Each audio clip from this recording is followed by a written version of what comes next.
गुजरातमध्ये काल मुख्यमंत्री भूपेंद्र पटेल वगळता सर्वच्या सर्व म्हणजे 16 मंत्र्यांनी एकाच वेळी राजीनामे दिल्यानं खळबळ उडाली होती।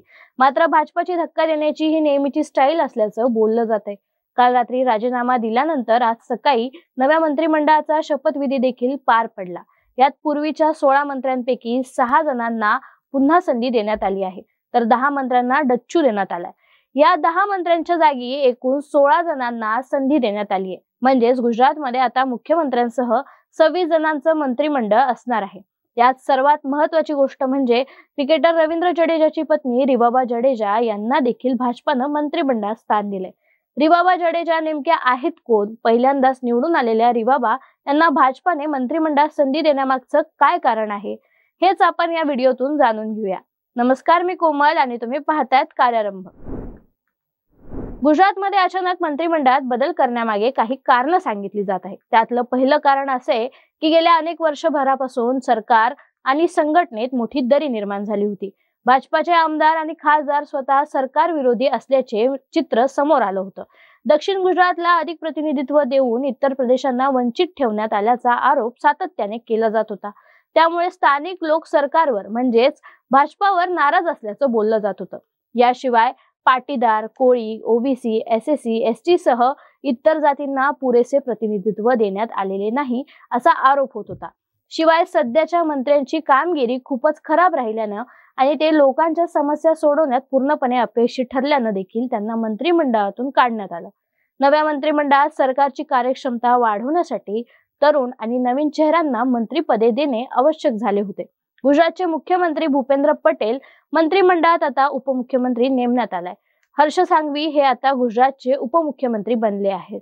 त्यांच्याशिवाय त्रिकम बिजल चांगा, स्वरूपजी ठाकोर, प्रवीण कुमार माळी, ऋषिकेश पटेल, पीसी बरांडा, दर्शना वाघेला, कांतीलाल अमृतिया, कुंवरजी बावलिया, रिवाबा जडेजा, अर्जुनभाई मोडवाडिया, डॉक्टर प्रद्युमन वांजा, कौशिक वेकेरिया, पुरुषोत्तम सोळंकी, जितेंद्रभाई वाघानी, रमन सोळंकी, कमलेश पटेल, संजय सिंह महिडा, रमेश भाई कटारा, मनीषा अधिवक्ता, ईश्वर सिंह पटेल, प्रफुल्ल पानसेरिया, जयराम भाई गामित, नरेश भाई पटेल, कनुभाई देसाई असे नवे नाव मंत्रिमंडळात आले आहे।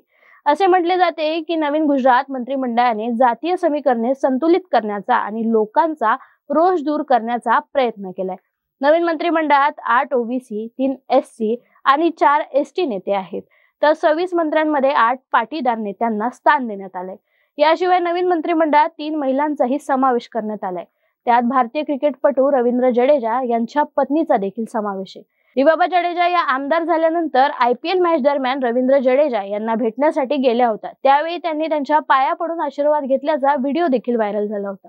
रिवाबाचा जन्म 2 नोव्हेंबर 1990 रोजी गुजरातमधील राजकोट येथे झाला। रिवाबा आणि जडेजा हे एका मेळाव्यात भेटले होते। जडेजाची बहीण नैना हिच्या सोबत रिवाबाची खास मैत्री होती। या मैत्रीतून रिवाबा आणि जडेजा एकमेकांशी जोडले गेले।